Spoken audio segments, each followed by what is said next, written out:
When the gods who descended from heaven to earth with iron birds and flaming shields, the god Tehuti, arrived in Egypt with a pyramid that came from heaven and shone like the sun, the Egyptians called his name Hem, the god living in the pyramid with the tribe of gods Zeptepi, who followed him.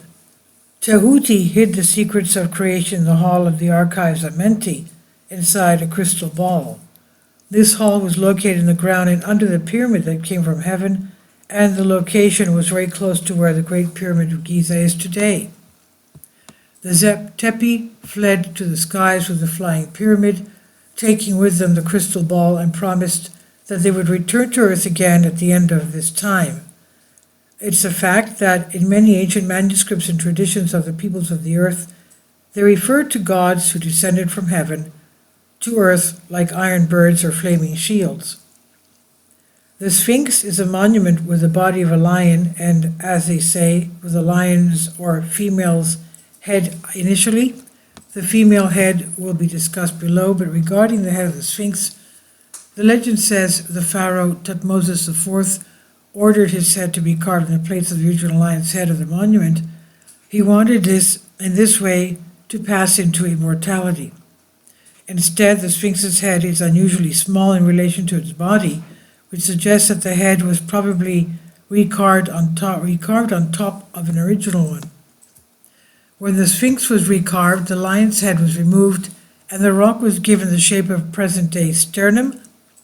Similarly, the size of the forelegs was reduced, while the more recent human head was placed higher on the body. Since a layer of this rock was apparently not enough, those artists were forced by compromise by making the head with reduced proportions. This decision led to the current form of the Sphinx, which has since been the subject of reflection and controversy in archaeological circles. The lion's head of the Sphinx reinforces the fact that lions in ancient Egypt, as well as many other ancient civilizations, were the guardians of both sleep and dreams and other worlds. In this way, the Sphinx was the protector of the Giza necropolis. For this reason, the god Tutu had the form of a lion and protected sleepers from nightmares. Findings from the first to third dynasties include royal tablets that represent the head of the lion with the mane and its front legs, suggesting that the rest of the body was either left incomplete or buried in the sand. Also, the lion's face is empty, without a mouth and eyes, as if they had been erased by windstorms over the centuries. If this was the first form of the Sphinx, then the signs of weathering suggest that the statue is much older and may have been constructed in the pre-dynastic period. Other researchers argue that the Sphinx originally had a woman's head. This interpretation is related to the cosmic or Platonic year, which concerns the change of the equinox, which occurs approximately every 2,150 years. One of the 14 simultaneous movements of the Earth is the peculiar circular movement of its polar axis, the so-called precession. This causes the polar axis to trace a cone in a period of approximately 25,800 years. With each cosmic month, the equinox point progressively shifts from constellation to constellation of the zodiac, and in this way, under an astrological perspective, this entire period of 2,150 years is under the influence of the sign in which the equinox occurs. Hipparchus determined that the equinox point of that period coincided with 0 degrees of Aries, the starting point of the zodiac. This movement occurs following the order Aries, Pisces, Aquarius, Capricorn, etc., until it reaches Aries again after 25,000 years, having completed one cosmic year. It's been observed that each cosmic year manifests certain characteristics that belong to the specific zodiac sign which colors it. It's noteworthy that each zodiac sign leaves its mark on the time period it affects. In the table, we see that the era of Virgo, approximately 12,000 BC, is succeeded by the era of Leo, approximately 10,000 BC. The era of Virgo is the era of Matriarchy, while the era of Leo begins with the era of patriarchy and the great kings. Age of Virgo, 12,812 BC. Age of Leo, 10,948 BC. Age of Cancer, 8,788 BC. Age of Gemini, 6,628 BC. Age of Taurus, 4,468 BC. Age of Aries, 2,308 BC. Age of Pisces, 1,148 BC. Age of Aquarius, 2012 AD. Age of Capricorn, 4172 AD. Age of Sagittarius, 6332 AD. Age of Scorpio 8492 AD. Age of Libra, 10,652 AD. The Sphinx may have had the head of a woman in the body of a Leo, symbolizing the cosmic year of Virgo, which was followed by the cosmic year of Leo. It's worthy mentioning that after the cosmic year of Leo comes the year of Cancer, where, according to Plato, the destruction of Atlantis occurred. If we place this date in the cosmic calendar, we'll find that Atlantis sank approximately when the equinox passed from the sign of Leo to that of Cancer, approximately 9,000 BC. That's 11,000 years ago. Cancer belongs to the element of water, and so it's not surprising that with the advent of the age of Cancer, the Earth experienced the great cataclysms for the entry into the age of Cancer and the simultaneous sinking of Atlantis. Almost every civilization disappears, and the cults are demoted. The planet that rules Cancer is the Moon, and at that time the lunar cults develop. Another characteristic of the age of Cancer is the development of various forms of matriarchy, but not to the extent that it had developed in the age of Virgo. At this moment, we leave the age of Pisces under the age of Aquarius. In this way, then, perhaps the cosmic years are connected with the mystery of the Sphinx, the lion with the head of a woman, the Leo with a Virgo, the symbol of the Leo, or the royal soul, and its relationship with matter, the mother aspect. It may therefore mean that two polarities, the male and female, the positive and the negative. The third indication concerns the metaphysical and astrological interpretation. In a limestone sculpture of the 1st century AD, statuette sphinxes appear with a human head, a lion's body, eagle wings, and cobra's tail, obviously influenced by the Greek sphinxes. These four forms metaphysically symbolize respectively the four elements of nature, namely water, earth, air, and fire. Also, the same symbolic symbols coexist at the points of the horizon, namely respectively in the north and man, water, in the east and Taurus, earth, in the west and eagle, air, and the south and Leo, fire. In the tarot cards, the Sphinx is located at the top of the Wheel of Fortune, which represents the cycles of eternity and guards the entrance to a new cycle. It's also the 10th card of the major arcana. The number 10 represents completion. It is one cycle that ends, so another one opens at a higher level. The Sphinx is the guardian of old knowledge and the harbinger of the new cycle. And according to the above, it's obvious that a monument like the Great Sphinx could not but represent to symbolize something more than a simple monument. Its location, its shape, but also the unknown chambers that are supposed to be under the body of the Sphinx and that are apparently united and related to the pyramids, testify much more than what we know. And as I mentioned above, when Tutmosis IV in 1400 BC had a dream that under the head of the Sphinx was also her body buried, and he dug it up. He placed a granite slab on the front of the Sphinx, known as the dream column. There it's clearly seen that the Sphinx sits on other buildings.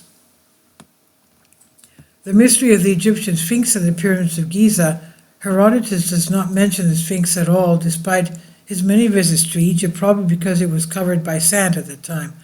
When the sand was removed in 1817, a temple was revealed at the feet of the Sphinx. In 1994, a mysterious corridor was discovered under the statue of the Sphinx. It starts from the tail, enters the statue for 5 meters, and then forms an abrupt right angle ending in a blind point. The corridor was discovered in 1926, but then its existence was forgotten. The mysteries of the Egyptian Sphinx and the Giza pyramids. There are two other similar points that lead into the Sphinx, which are assumed to have already been used by tomb robbers. Several researchers refer to these underground galleries as the Amenti chambers, which are the archives of an ancient knowledge of the god Thoth or Hermes Trismegistus.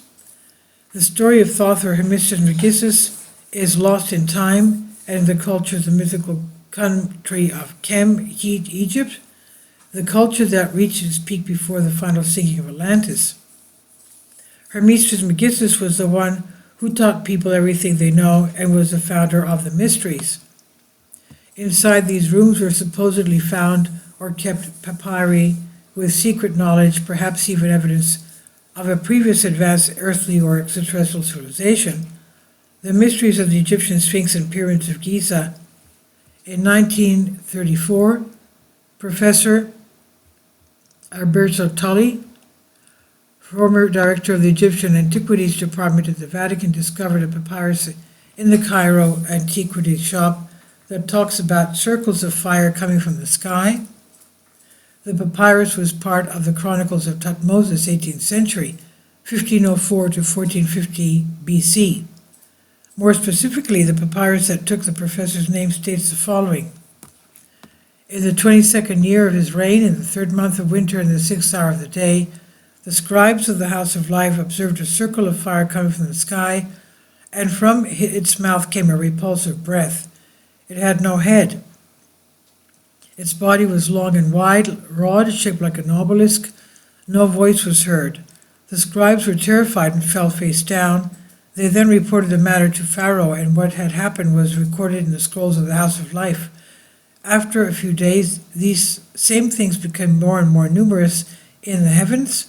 Their brilliance was greater than that of the sun and extended to the 4 quarters of the sky, like circles of fire. Pharaoh's army looked up to the sky. It was after the evening meal. Then these circles of fire rose higher in the sky and headed towards the south. Fish and birds then fell from the sky. It was a miracle that has never been done again. Pharaoh lit the incense to present themselves again to make peace on the earth. It's written in the Chronicles of the House of Life so that all generations come to and would know. In any case, the paradoxes and mysteries hidden in the ancient Egyptian civilization are many.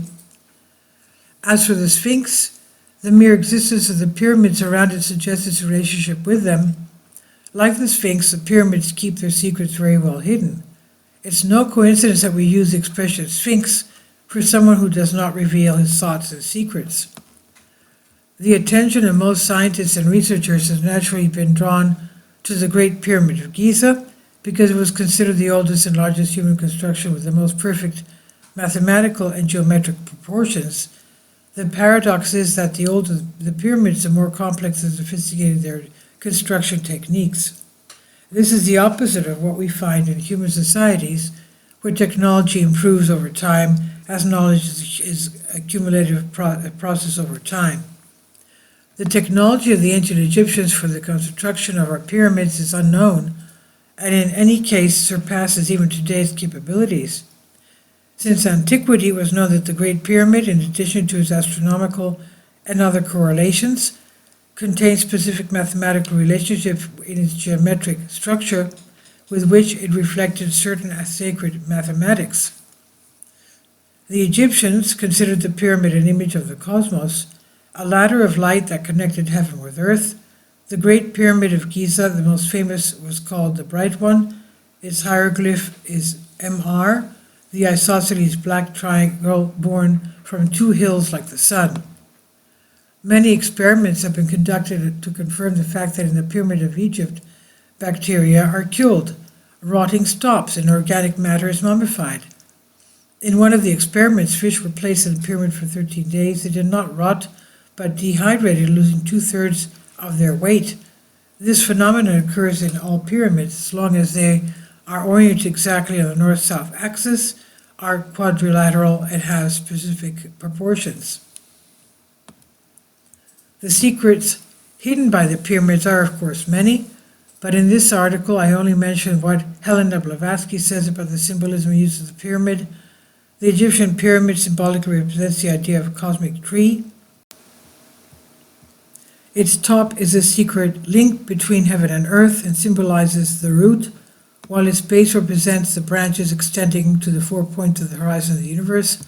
It conveys the idea that all things had their origin in the spirit, with evolution having begun initially from above and then proceeded downwards instead of the other way around, as Darwin theory teaches. Esoterically, it symbolizes the creative principle of nature, and also clarified the principles of geometry, mathematics, astrology, and astronomy.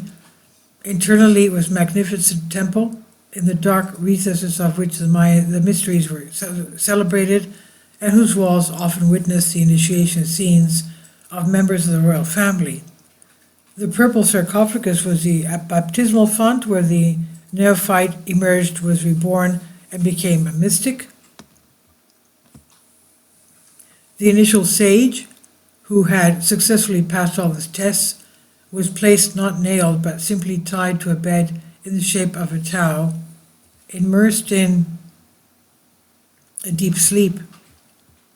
And he was allowed to remain in this state for 3 days and 3 nights, during which his spiritual eye is said to have conversed with gods, descended to Hades, Amenti, and offered benefit to invisible beings, whether they were human souls or elemental souls, while his body remained all this time in the crypt of the temple of the underground cave. In Egypt, he was placed inside the sarcophagus in the king's chamber of the Pyramid of Cheops, while during the night before the 3rd day he was transferred to the entrance of a corridor where, at a certain hour, the rays of the rising sun fell on the face of the ecstatic candidate, who woke up to be initiated by Osiris and Thoth, the god of wisdom. Please leave your comments about this, and thank you for your support. Please support my Patreon account. The daily posts are 5 videos daily, and they are totally different from what I have on my YouTube channel. Thank you so much for your support, and that you find all my content so interesting. You'll find the Patreon account details in the description box below.